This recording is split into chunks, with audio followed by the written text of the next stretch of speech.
Et on en parle avec vous, Caroline Devim, bonjour. Vous déploriez donc l'an passé de ne pas pouvoir faire état de votre qualité de commissaire de justice. On l'a vu dans la vidéo qui a été diffusée tout à l'heure. Que pensez-vous aujourd'hui des nouvelles opportunités qui vous sont offertes? Bonjour Nina Masson. Cette vidéo a été tournée il y a un an, presque jour pour jour. Je n'imaginais pas à l'époque une évolution aussi rapide pour notre profession et je m'en réjouis. Sortir de l'anonymat était primordial. Nous allons avoir de nouveaux droits.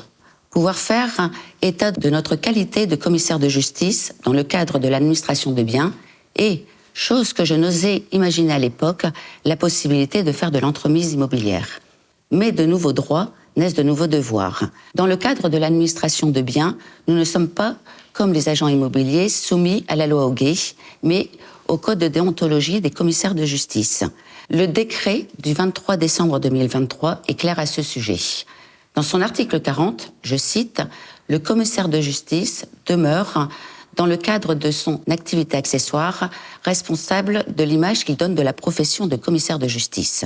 Il ne peut faire la promotion de l'exercice de cette activité sous réserve des dispositions des articles 42 à 49.6 du décret du 23 décembre 1973, soit dans le cadre de la sollicitation personnalisée reprise à l'article 5 du présent décret. Cela signifie que nous devrons toujours agir en respectant les règles déontologiques de la profession, notamment les principes de dignité, loyauté, confraternité et délicatesse. Et que si nous faisons état de notre qualité de commissaire de justice, nous ne pourrons plus faire de publicité.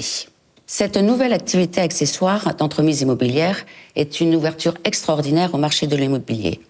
Mais ce métier ne s'improvise pas. Il est régi par des textes et des règles précises qu'il va nous falloir appréhender, comme nous allons devoir appréhender le code de déontologie des agents immobiliers, notamment dans le cadre des partages de mandats. Dans cette nouvelle profession, notre communication pourra être axée sur ce qui est notre force, assurer la sécurité juridique, être tiers de confiance. Mais la confiance se mérite. Ne faisons pas de ce qui est notre force une faiblesse. Caroline Devim, merci beaucoup à vous. On continue à en parler avec vous. Luc Ferrand, bonjour. Vous avez été magistrat et vous êtes actuellement le secrétaire du collège de déontologie de la profession de commissaire de justice, qui est présidé donc par Chantal Bussière. Quel regard vous portez sur les réformes qui s'annoncent pour les commissaires de justice ? Merci, bonjour. Je dirais un regard plein d'optimisme parce que, comme vous venez de l'évoquer, le collège de déontologie s'est penché sur ces évolutions.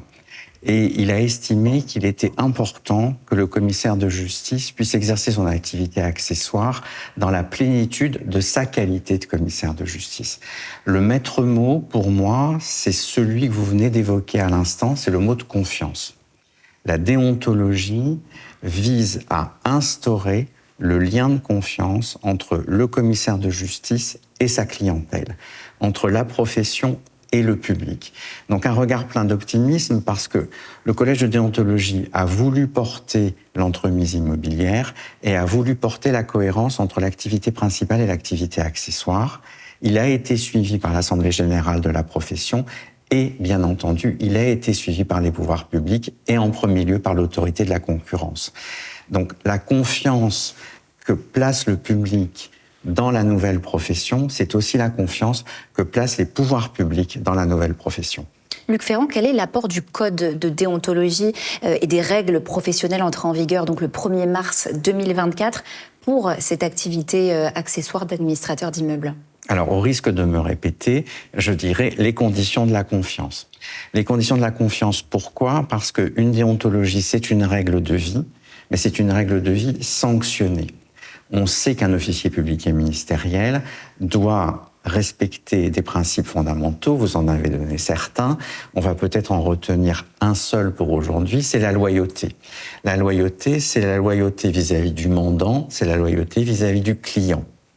Quand je fais de l'entremise immobilière, demain, ou quand je fais déjà de l'administration de biens, je dois veiller à l'égalité des parties qui sont en face de moi, assurer la qualité du lien contractuel. Bien entendu, d'autres peuvent le faire, mais toutes les professions n'ont pas une déontologie nationale. Une des forces des officiers publics et ministériels, tout particulièrement des commissaires de justice, c'est d'avoir une déontologie nationale. Une déontologie nationale qui a été voulue par le ministère de la Justice parce que la profession exerce des prérogatives de puissance publique et, comme vous l'avez dit, des droits entraînent des devoirs. Donc ici, une position singulière, je suis à la fois officier public et ministériel et chargé de mettre en relation des parties. Et la force du lien contractuel qui est tellement présente dans notre droit va s'incarner dans le commissaire de justice. C'est donc, je pense, un point essentiel de l'apport des règles de déontologie. Alors, depuis l'entrée en vigueur de ces règles professionnelles, le commissaire de justice administrateur d'immeubles ne peut plus faire la promotion de cette activité. Est-ce que vous pouvez nous en dire plus? Qu'est-ce qui est désormais interdit concrètement? Peut-être d'abord revenir sur le pourquoi de l'interdiction. C'est une interdiction qui a été posée par l'autorité de la concurrence comme la nécessaire contrepartie du fait pour un commissaire de justice de pouvoir faire état de sa qualité. Vous l'avez dit, vous considérez que c'est un choix positif. Sortir de l'anonymat, se distinguer des autres professions qui, entre guillemets, font de l'immobilier. Donc, vous êtes commissaire de justice. En tant que commissaire de justice, vous ne pouvez pas faire la promotion de votre office. En tant que commissaire de justice administrateur de biens, vous ne pouvez déjà plus faire la promotion de votre exercice professionnel d'administrateur de biens. On aligne l'activité accessoire sur l'activité principale. Pour autant, est-ce que je ne peux plus me faire connaître? Non. Puisque, comme vous l'avez souligné tout à l'heure, le texte permet la sollicitation personnalisée. Et c'est probablement un équilibre intéressant, parce que beaucoup d'entre vous m'ont confié, et je pense que c'était aussi très bien compris par le Collège de déontologie, par l'autorité de la concurrence et enfin par les ministères compétents, un administrateur de biens n'a probablement pas la capacité de faire de la publicité le dimanche après-midi sur une chaîne qu'on connaît bien, qui s'intéresse beaucoup à l'immobilier. En revanche, c'est déjà une personnalité dans l'environnement dans lequel il travaille quotidiennement. Et ce qui est important pour lui, c'est de faire savoir qu'il a cette compétence et de faire connaître les valeurs qu'il met en place et qui sont à la disposition de sa clientèle. Donc c'est davantage la recherche d'un rapport personnalisé avec une clientèle potentielle qu'une campagne de promotion qui, elle, relève de la compétence de l'ordre national, qui sera toujours à même de faire savoir que les commissaires de justice sont en capacité d'être administrateurs de biens. Pour moi, c'est un juste équilibre. Luc Ferrand, peut-être une nouvelle précision. Quelles sont les nuances entre la promotion des biens à la location ou à la vente et la publicité pour le professionnel lui-même? Alors, c'est une question qui est extrêmement intéressante parce qu'elle peut être éclairée par un précédent. On a le précédent des sociétés de vente volontaire qui font aussi de la vente judiciaire. Une société de vente volontaire peut parfaitement faire la publicité de sa société, de sa structure, mais quand elle fait des ventes judiciaires, elle ne peut faire la promotion que des biens qu'elle met en vente. Et là aussi, il y a une logique, il y a un point d'équilibre, c'est qu'une vente forcée, une vente judiciaire, doit désintéresser au mieux les créanciers. Donc c'est toujours la même idée, c'est la recherche d'un intérêt général et d'un bon équilibre juridique. Quand vous, administrateur de biens, vous ne pouvez pas faire la promotion de votre office, mais que vous pouvez faire la promotion des biens, vous êtes dans la même situation que celui qui organise, à toutes choses égales par ailleurs, bien sûr, une vente forcée. Ici, on est bien dans une activité accessoire, et dans cette activité accessoire, ça n'est pas l'office qui est au centre de la promotion, c'est le bien. Et c'est logique, puisque vous faites la promotion d'un bien au profit d'une clientèle et à la demande d'un mandant. Donc encore une fois, très concrètement, les choses ne vont pas radicalement changer. Vous aviez déjà la possibilité de mettre en évidence les biens, soit par des annonces, soit dans les vitrines, et puis dans le dialogue de la sollicitation personnalisée. Donc cet élément très concret qu'est le bien, notamment le bien à louer, c'est une méthode déjà éprouvée qui va se prolonger naturellement. On poursuit avec vous, Régis Granier. Bonjour, vous êtes vice-président de la Chambre nationale. Vous êtes d'ailleurs en charge de la communication. C'est un sujet que vous connaissez bien. Alors, les commissaires de justice peuvent aussi procéder à ce qu'on appelle des sollicitations personnalisées. Est-ce que vous pouvez nous expliquer en 2 mots ce que cela signifie ? Oui, bonjour. Donc effectivement, depuis tout à l'heure, nous parlons de sollicitation personnalisée. Il est important de préciser que nous la connaissons déjà en tant que commissaire de justice depuis le décret de 2019 qui édicte les règles qui encadrent cette sollicitation personnalisée. Tout d'abord, ce doit être sous forme écrite, que ce soit en voie postale ou électronique. Ensuite, cette sollicitation personnalisée doit s'adresser à des personnes nominatives, c'est-à-dire clairement identifiées. On doit leur proposer nos services qui doivent être adaptés justement à ces destinataires. Ces services doivent comprendre, entre autres, et notamment la tarification de ce qu'on peut leur apporter. Et puis, bien évidemment, ils doivent comporter toutes les règles, effectivement, de déontologie. Pas question de faire de la publicité. Je dirais qu'on pourrait définir la sollicitation personnalisée par défaut. Ce n'est absolument pas de la publicité, avec des éléments qui seraient des éléments de comparaison, des éléments a fortiori dénigrants. Et quelles sont les formes à observer et les limites de la sollicitation personnalisée dans les activités immobilières ?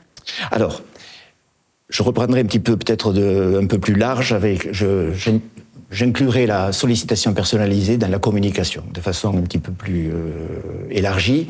Et je reprendrai l'article 40 dont a cité Caroline, qui effectivement précise que dans le cadre de notre activité d'administration de biens, nous sommes responsables de l'image du commissaire de justice. Donc forcément, on peut imaginer à minima que les règles de la sollicitation personnalisée dans cette activité accessoire seront identiques à celles que nous connaissons déjà pour le commissaire de justice. Alors, l'article 5 et 6, pour revenir à la communication en général, sur les règles professionnelles édictées en février 2024, précise, et c'est important, qu'elle posait un certain nombre de conditions, mais ces conditions seront fixées par la Chambre nationale. Donc, nous avons un texte qui est récent, qui va donc nécessiter d'écrire le guide de la communication. Bien évidemment, ce guide, nous y associerons de façon très étroite le groupement des commissaires de justice administrateurs d'immeubles. Et quand il sera écrit, d'ailleurs, nous le passerons sous les fourches codines du collège de déontologie. Mais c'est l'occasion, là, de poser des règles dont nous aurons la maîtrise, qui ne seront en plus pas figées dans un texte. Elles pourront être évolutives. Et cette communication, il faut savoir que je me remets côté commissaire de justice, elle va prévoir notamment une nouveauté qui est la signalétique. Puisque communiquer, c'est aussi être visible. Or, aujourd'hui, un office de commissaire de justice n'est pas visible. Il est uniquement réduit, je dirais, à la plaque professionnelle et à la Marianne. Donc nous allons pouvoir, c'est prévu dans le texte, apposer sur la façade les termes commissaire de justice ou office de commissaire de justice. Bien évidemment, nous traiterons de cette possibilité de signalétique propre à l'activité d'administration d'immeubles.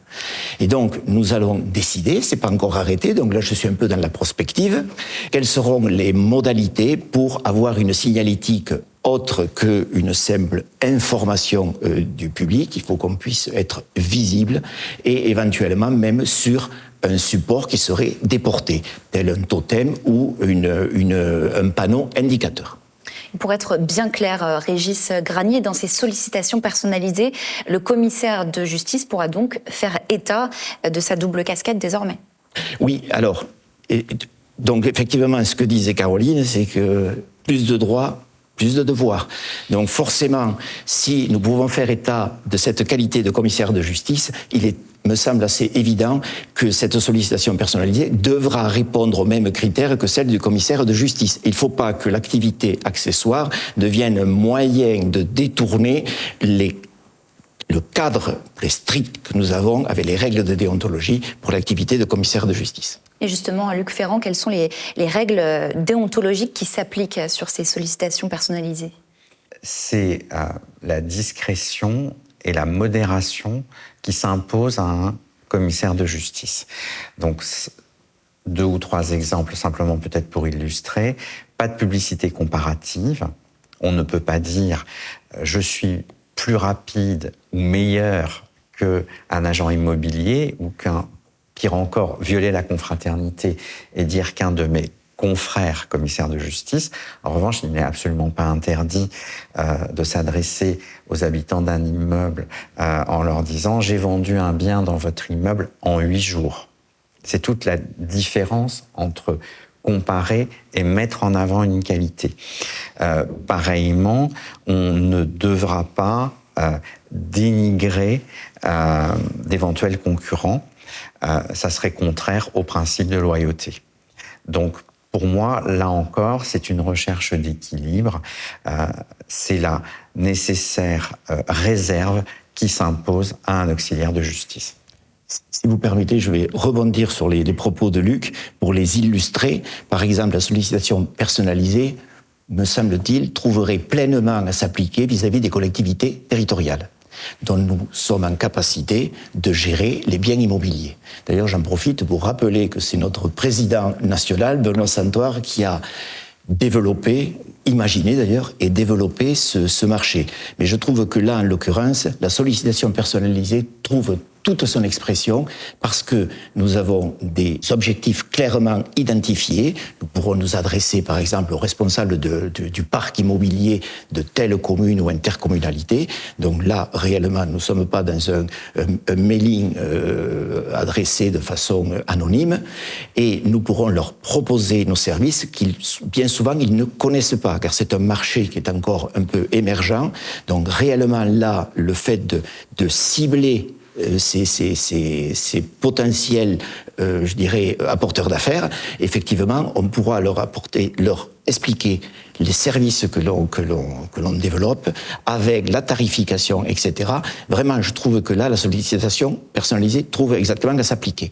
Un autre exemple, mais pour illustrer la nécessité d'avoir, je dirais, d'agir dans les règles déontologiques et notamment la délicatesse.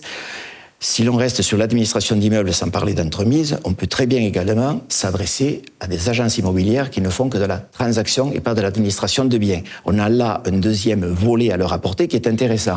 Mais vous imaginez bien qu'avec l'arrivée de l'entremise, il faudra être particulièrement justement délicat quand on s'adressera à des agences immobilières, car on sera un petit peu sur le même marché. Merci, c'est très clair. Merci à vous, Régis Granier. Merci à vous, Luc Ferrand, et à vous, Caroline Devim. Merci à tous pour votre attention. On ouvre maintenant une nouvelle séquence sur le nouveau site web administrateurdebiens.fr et sur les offres de Vitrine Digitale.